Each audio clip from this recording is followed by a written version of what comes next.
Ladies and gentlemen, let's welcome on stage Mr. Flip Wilson. Flip.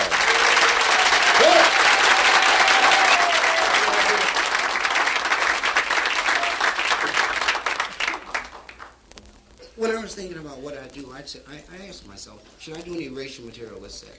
And a voice in the back of my mind said, lighten up, damn. Then another voice said, one more time. So I decided, why not? Why should I be hesitant about expressing my opinion? Why shouldn't I say to you, ladies and gentlemen, we got to do something about the Indians. The Indians aren't ready yet. Well, quite often when I say that, people feel it's a harsh statement. But how harsh it is depends on how we look at it. Let's ask ourselves a question like, do you want to build a $50,000 home and have some guy put a wigwam next door? I'm not against Indians. I don't want anyone to leave here feeling that I'm against Indians. There have been Indians that I've admired, guys I've looked up to, fellows who, in my opinion, didn't let the fact that they were an Indian hold them back. They were aggressive, they went out, exerted that aggressiveness, and made a name for themselves. Guys like Tonto, Little Beaver, those guys. I tried to help an Indian once, he didn't appreciate it. He made a smart remark about colored people, and I got mad. I got mad because I like colored people. In fact, the colored lady raised me. Some of my best friends are colored people. Let me tell you the way the entire situation came up. It was last year, beautiful day last year. I'm standing around, I didn't have anything to do. And I say to myself, you ain't got nothing to do. I'm walking down the street, there's a restaurant. I enter, I see an Indian sitting there in the booth. I said, damn, there's an Indian. I'm surprised because this looked like the guy off the nickel. That's who I thought it was. I said, there's the guy off the nickel. I wanted to get to meet him and be his friend. Go places with him. Let my friends see me with him. They don't say, that's Flip Wilson. He hangs out with an Indian, the guy on the nickel. I'm going to pick up the check. Maybe we'll have a drink and go to a movie. Maybe we'll go see how the West was won. Indians should like that. So I approach him there at the table and I say, good afternoon, sir. You're an Indian, aren't you? He said, yeah, that's right. How'd you guess? I said, those feathers, baby. He said, you're either an Indian or a chicken.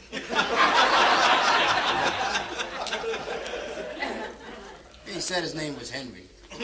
I know the guy's lying because Indians don't have names like Henry. Who the hell ever heard of Henry Indian? But I'm going to overlook this because I want to help him. So I pull him aside and say, Henry, come here. I say, Henry, look. I say, Henry, you Indians have got to get organized and start making some progress, like the colored people are doing. You know what I mean, Henry? I said, you Indians got a rough deal, Henry. You guys damn near got wiped out. I said, there are only 7 or 8 Indians left, Henry. You're the second Indian I've seen in 9 years. I said, Henry, the trouble with you guys is that pipe. I said, I know what you got in that pipe. I'm not going to tell him because I don't want to see you go to jail. I know what's in the pipe, Henry. I said, if you guys had put that pipe down and stopped and think for a minute, you'd have realized what was happening when the Pilgrims ran that Thanksgiving game on you. Remember that come over to dinner thing, Henry? That was beautiful. Come on over to dinner. Come on. You guys come running over. They spread a little table out, give you little plates, some turkey, little potato salad, slice of pie, glass of tea. So that's all they gave you. He said they never invited you back, though, did they? He said they never invited you people to dinner. Now I'm mad. I'm mad because I don't have to take this from a damn Indian. I'm not going to let him get away with this. If I let him get away with this, next they want to marry my sister. So I ask him, I say, Henry, why should they invite us to dinner when we're doing the cooking? I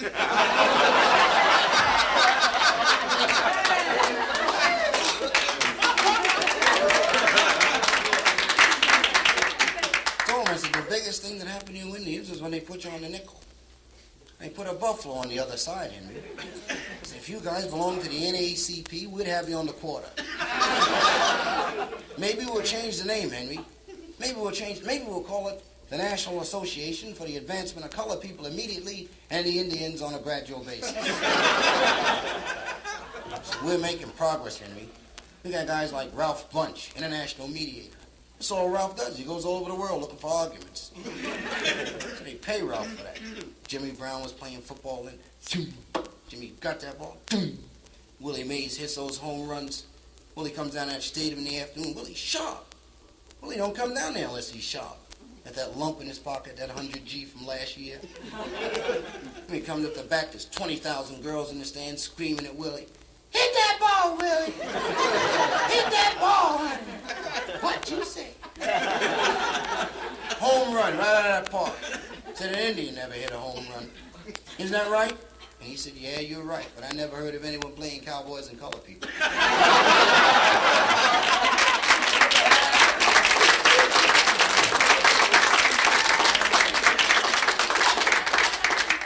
So after the fight, big fight, I panicked. You know, don't let this get out, but I found out that I'm prejudiced. I like it, too. It's fun. It's fun. Everybody needs a little recreation. Everybody dislikes something or somebody. I don't like midgets. I'm prejudiced against midgets. I don't care what nationality they are. I don't like them. If I see a midget, I'm going to smack him right in the mouth. Pow! I've always wanted to fight a midget. You gotta know how to fight a midget. That's not as easy as it sounds. A buddy of mine had a fight with a midget and he lost. Damn midget bit him.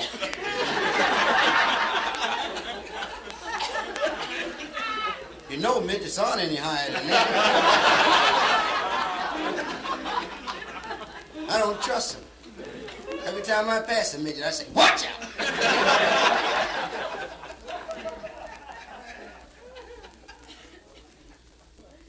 I wore this suit because I wanted you to see this suit. It's my favorite suit. Well, it's one of my favorite suits. I call this my riot suit. I like this. I got this suit in Cleveland. Right out of the window. Right out of the window. I got it, sir. Now, I want to say that I wasn't in the riot officially. It was a matter that, and on every occasion that I'd appeared in Cleveland, the citizens of Cleveland had come to see me, so when they were rioting, I went to pay my respects. You know, I'm walking down the street there. I'd never seen a riot. I'm walking down the street looking at the riot, you know. Then I saw all the trucks out there from the local, television taking pictures for network. And I thought, passed through my mind, you're an entertainer. You have to have as much national exposure as you can get. So I wanted to look nice, and the window was open. I don't know who threw the brick. The window was open. So I put the suit on. I wanted to look nice in front of the cameras. Nothing looks worse than a raggedy rioter. I put the suit on, I waved into the camera. I didn't get to do any lines. The guy wouldn't let me do anything. He said I could wave and mug, no lines. I waved and mugged. I liked it. It was nice. There was a vest that went with the suit. I wanted to get that, too. And a pair of shoes. I liked those. And I promised my girlfriend I'd get her a color television. I couldn't carry all that stuff. I had to leave some of it so I could help my uncle carry the couch. I got that home, it was the wrong color. I had to go back, the National Guard had gotten there by then. That's a rough thing, running through the National Guard with a couch on your back. I used to think that I wanted to be a singer. You know that? I used to think I wanted to be a singer when I noticed the singers got all the girls. Girls like those singers. They come out with their shiny suits, and they lean over the front of the stage and sing to the girls. You ever watch those guys? A lot of times those guys spit when they sing. You ever notice that? A lot of times they spit on the girls when they sing. And girls like that, too. Girls like for those guys to spit on them. That's what makes girls swoon, that spit. It's been that way all through history, even back during the time of the first great singer. First great singer musician that was, it was Little David. Remember Little David? Had the fight with Goliath? I bet Goliath remembers David. Yeah, that's why the fight came about. Because Goliath was jealous about the popularity that David had with the girls. See, David was a singer. Played harp, he'd sing. And wherever David would be appearing, all the girls would come in the club and they'd crowd around the front of the stage and scream at David. They'd scream things like, play on the harp, little David. Play on that harp, honey. What you say? Go on, little David. Yeah, David was something like the Ray Charles of that time. David had 3 hit albums out. 3 hit albums, big hits. His first hit was an album called David Jams, Part 1. Second hit was David Jams, Part 2. His third and biggest hit was an album called Jam David. People had to really like you when David's time to buy your records because there weren't any record players then. They'd take the albums home and sit there and read the covers and say, damn, I sure wish somebody invented a record player. In fact, David's group was so popular they did a world tour. In those days, the entire known world was about the size of Vermont. Most of the fellas stood around on the corners and said, small world, ain't it? When they returned from the world tour, David's group got a job working on the boat rides on Saturday. Noah had a boat. Noah would give boat rides. The boat would be crowded. The secret of the crowds would be Noah's advertising. Noah believed in strong advertising. The week before the ride, he'd put placards up all over town. And the placards would say, boat ride Saturday. It's gonna rain. People see that it's gonna rain and buy those tickets and get on that boat. Business was booming on the boat, too. Noah's making money. David's group's working. Then Noah went off his cookie. Started bringing animals on the boat. And the word got around town. Pretty soon all the fellas start saying, I'm not going on that boat.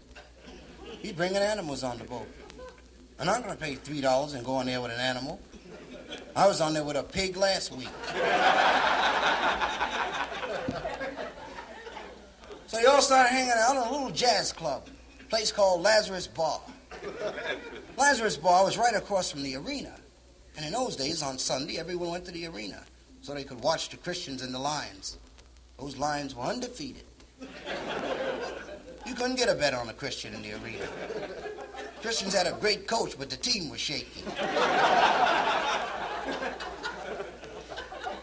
One Sunday, everyone leaves the arena. They go over to Lazarus' place. David's group's on the bandstand. He's playing his big hit, Rock of Ages. That was a big hit for David. David made a lot of money from that record.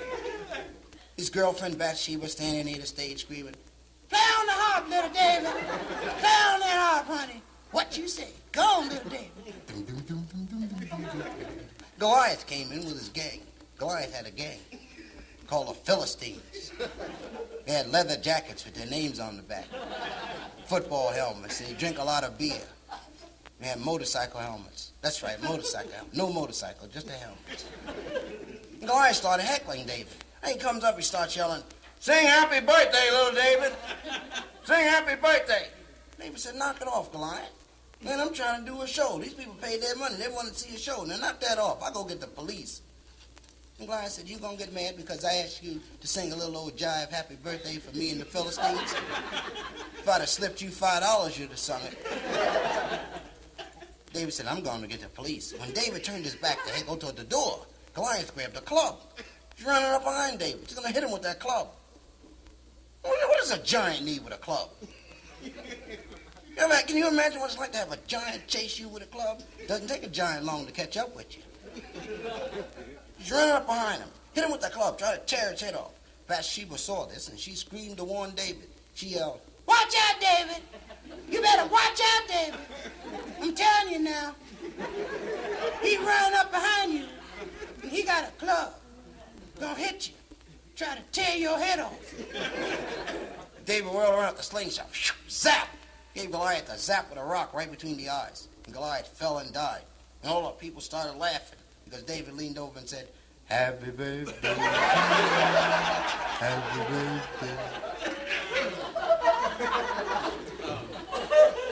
I've been looking at the people down front. You know that? Generally, the audience never considers that when you come to see the entertainer, that the entertainer's looking at you also. I've been looking at you people. And what makes me give it so much thought is I notice the audiences are getting better looking. You know what? You people really look nice. Generally, I find that the ugly people sit down front. I don't know why it's that way, but it seems as soon as the doors open, the ugly people come in and they give the maitre d' a lot of money and they rush down front. And that has a lot to do with how the show goes, because it's very difficult to be funny with a bunch of damn ugly people sitting there staring at you. Now, I should say that you people deserve to be complimented because there are a lot of nice-looking people here. Now, in being perfectly honest, I have to admit that there are a few ugly people. There are a few ugly people sprinkled here and there. I should point one out.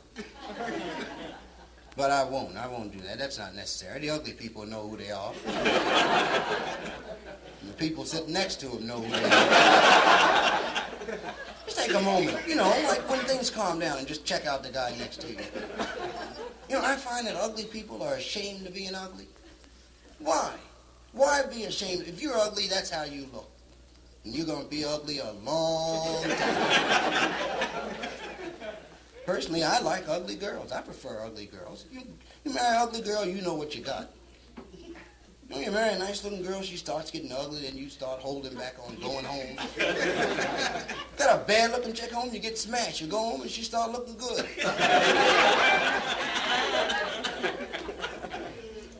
Just to show you, the other evening I tried an experiment. Maybe we could try it now. I tried an experiment where I took a moment to see if there was one ugly person willing to stand up into the light and say, I admit publicly that I know from the bottom of my heart that I am ugly. Nobody stood up. Nobody stood up. I tried to get my manager's old lady to stand up. She wouldn't stand up. And he got mad. Gotta check the time. I don't want to stay on too long.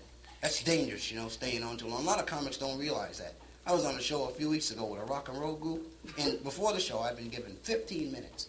So I go on, and I had a thing going with the audience. A beautiful thing. So, like I said, I got wrapped up, and I stayed on about 55 minutes. I was out there about 50. Then the audience got very quiet. Very quiet. You could have heard a pin drop in the room. Very quiet. And I say to myself, what's wrong? And a voice in the back of my mind said, you've been on too long. And I didn't want the audience to realize that I had suddenly become aware that I'd been on too long and that I might panic. So to keep my front up, I stayed out there about another 30 minutes. The audience was very cool. They sat there. They didn't laugh or applaud. They sat there, and then when I finished, they got up, paid their checks, and went out. When I went to the parking lot to get my car, the audience, 400 people, were hiding in the parking lot. Crouched down behind the cars. And they attacked me. But I got a complete description of one, and I gave it to the police, and they caught the guy. That's why I got a new manager.